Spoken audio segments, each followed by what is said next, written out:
I clocked in 12 minutes early that night, the automatic glass doors of Pacific West Galleria hissing open as I entered. The mall always smelled different after hours, like cold metal, faint bleach, and something else I could never name. Something sour, almost coppery, that lived deep inside the walls. My name's Evan, and I've been a nighttime maintenance worker here for a little over 2 years.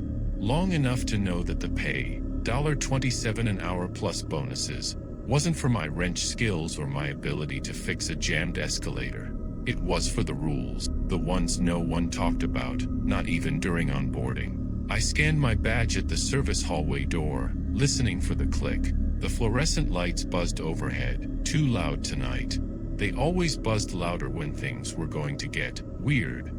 Inside the break room, I found him already waiting. A kid, early 20s, maybe. Clean-shaven, short brown hair, wearing a too loud grin that told me he had no idea what he was walking into. "You must be Evan," he said, standing up and offering a handshake. "I'm Lucas. I guess you're training me tonight." I nodded, shaking his hand once before letting go. "Yeah. Management told me yesterday. First night. Yep. I needed the money. Couldn't believe they were paying this much for a mall job. Figured it was like union stuff or whatever." I didn't respond. I opened my locker, shoved my backpack inside, and took my equipment belt out. Flashlight, multi-tool, spare gloves, radio. He watched me with a curious tilt of his head. "So, what exactly do we do at night? I mean, the mall's closed, right? Just cleaning, maintenance," I corrected. "And rules." He laughed like I was joking. I wasn't.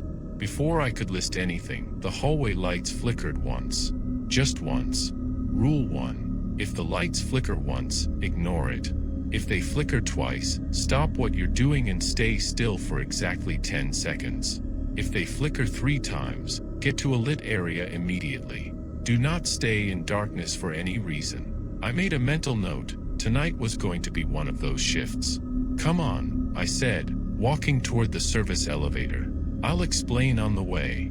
We stepped inside the elevator, and the doors closed. It rattled slightly as it descended. Lucas leaned against the wall, hands in his pockets. "So," I began, "I need you to keep something in mind tonight. And every night. This mall, it's old. Built in the 80s, tons of weird renovations. Strange floor layouts. Some parts that don't match blueprints." He laughed again. "Like ghosts." "Not ghosts," I said firmly. "Just things we don't understand." The elevator dinged. Level B1, the maintenance floor. The doors slid open, revealing a long concrete hallway lined with storage cages and electrical rooms. A wet trail, thin but noticeable, ran along the floor toward the far end. Lucas squinted. "Did something leak?" "Rule 7, I said. "If you see any water on the floor after midnight, do not touch it. And don't follow it." He frowned. "Why not?" "Because there's no water source down here after midnight."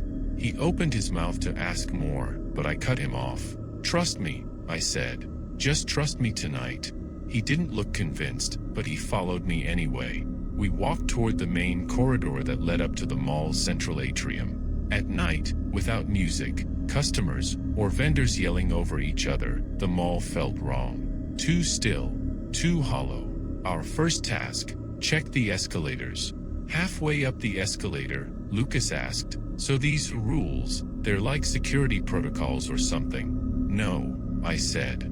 "They're survival protocols." He laughed under his breath. "Okay, seriously." I stopped and faced him. 2 years ago, a guy named Julian worked this shift. He was good. Smart. Took things seriously. One night, he ignored Rule 3. "What's Rule 3? I inhaled sharply. "If you hear footsteps behind you after 1 a.m., do not turn around. Just keep walking. Fast. They'll fade after 30 seconds.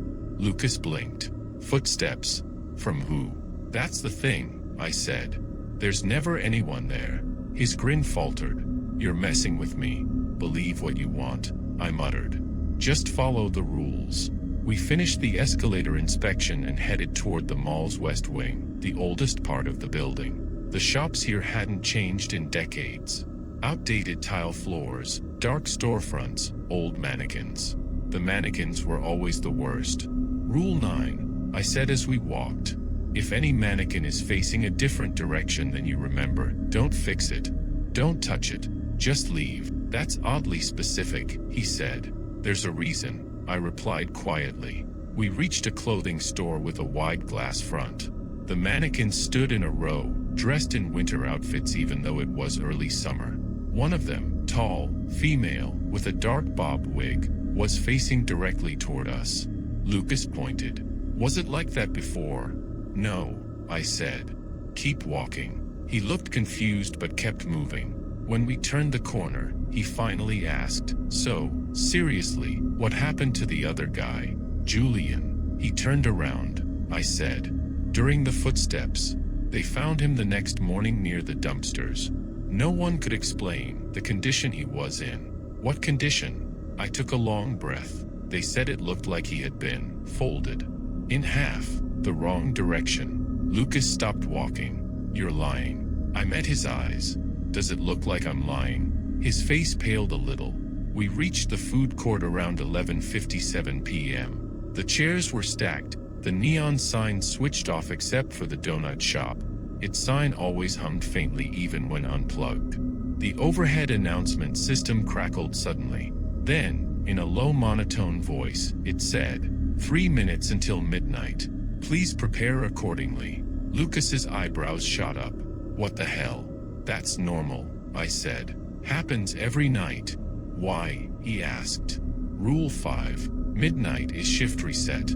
At midnight, you must stand completely still for 1 full minute, no matter where you are. That sounds stupid. Better stupid than dead. He tried laughing but couldn't. The clock struck 11:59. We stood near the railing overlooking the lower floor. The mall grew quieter. Even quieter than before. A silence that felt like someone pressing their palm over your ears. Lucas shifted nervously. What happens at midnight? You'll see. The moment the clock hit 12 o'clock, the mall lights dimmed. Not off, just slightly lower. Like someone turned a dial. Then came the movement. Not from us. From the mall itself. Deep in the walls, behind storefronts, under the tiles, you could hear something heavy dragging. Slow. Wet. Like a large animal crawling through tight spaces. Lucas froze. What is that? Don't talk, I whispered. Just stay still. 1 minute, the overhead voice said calmly. Remain in your current position. Something thudded under the floor, hard enough to vibrate through my boots. Lucas's breathing sped up. I placed a hand on his shoulder to steady him. Don't run. Don't move. Don't look around. From the far end of the floor, a faint shape passed behind the closed shutters of the arcade, moving from one end to the other in complete silence except for the faintest scrape. Lucas's eyes widened. Evan, don't look at it, I said sharply. But what is it? Doesn't matter. If you don't follow protocol, you will never make it to morning. The scraping grew louder, then slower, then stopped entirely. The minute ended. The lights returned to full brightness. Lucas exhaled shakily. Is that every night? Every night, I said. We continued our route, but Lucas walked closer this time, shoulders tense. I didn't blame him. The next stop was the East Service Corridor. Halfway through, the overhead lights flickered twice. Lucas paused. Stillness, I instructed. 10 seconds. We froze. 1, 2, 3. From down the hallway came a faint tapping sound, like fingernails on metal. 6, 7, 8. The tapping got faster. 9, 10. Move, I whispered. We hurried around the corner, but Lucas was shaken. This can't be real, he muttered. This can't be. Don't overthink it, I said. Just make it through the night. Do other malls have this? Are we sitting on some kind of huge animal? Is there a murderer in the vents? What the hell is happening here? No one knows, I said honestly, but the rules exist because enough people died before we learned how to survive. We reached the security office next. The door was locked. Good. Rule 12, I said. Never open the security office after midnight. If someone knocks from the inside, ignore it. Lucas swallowed. Someone knocks. Sometimes. We stood there for only a few seconds before he heard it. A single knock, then another, and another. Slow and deliberate. Lucas backed up. Is someone trapped in there? No one's in there, I said. The knocking grew faster, harder. He covered his ears. Let's go, I said. We moved quickly until the knocking was far behind us. Our next task was the loading dock. Most nights it was fine, mostly boxes, trash, and the occasional rat. But not tonight. As soon as I opened the heavy door, the smell hit us. Rot. Old, wet rot. Like something had been sitting in a basement for weeks. What the hell? Lucas said, gagging. I scanned the area. The dumpsters were closed, nothing out of place, except for a trail of muddy footprints leading away from the dock and toward the emergency exit. Bare footprints. Human, but larger than normal. Much larger. Rule 14, I said quietly. If you see footprints that don't belong to any employee, do not follow them. Ever.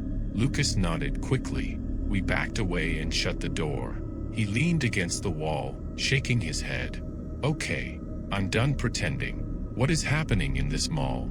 Seriously, what aren't you telling me? I sighed heavily. This place shouldn't exist, I said finally. Not in the way it does.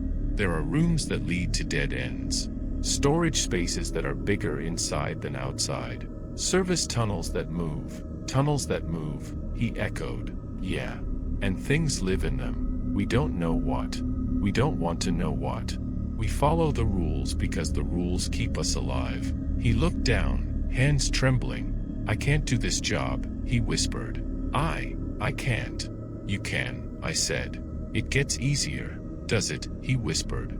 No, I admitted, but you get used to surviving. When we reached the elevator again, Lucas hit the button, still breathing fast. The elevator dinged. The doors opened. Inside stood a man, tall, wearing a suit, head bowed, face hidden by shadows. Lucas stepped forward before I could stop him. No, I said sharply. Rule 4. Do not get in the elevator if someone is already inside. Even if they look like an employee. The man inside slowly raised his head, but there was no face. Just smooth skin where eyes, nose, and mouth should have been. Lucas stumbled back, mouth open in silent horror. The figure tilted its blank head at an unnatural angle. I hit the elevator button again. The doors closed. Lucas grabbed his chest. What was that? I told you, I said. Stick to the rules. We took the stairs instead. The rest of the shift was a blur of shaking lights, muffled whispers echoing down empty aisles, and the distant sound of something scratching inside the ventilation system. But Lucas followed every rule. He clung to them like a lifeline. At 4:30 a.m., we returned to the break room. The morning crew would arrive soon. You did good, I said, unbuckling my equipment belt. Lucas sat heavily on the bench. Is every night like this? Some nights are worse, I said. Some are quieter, but the rules stay the same. He looked at me, eyes exhausted. Why do you keep working here? I paused, then said the truth, because I need the money, and because I know how to survive this place. If I quit, I don't know if the next person would be so lucky. He swallowed, nodding slowly. I grabbed my backpack, heading for the exit. Evan, one last question. I turned. What's the most important rule? I walked back to him, looked him dead in the eyes, and said, the mall is not empty at night. Never forget that. Then I left him sitting there, processing everything, knowing he had a choice. Quit, or survive. Just like I did.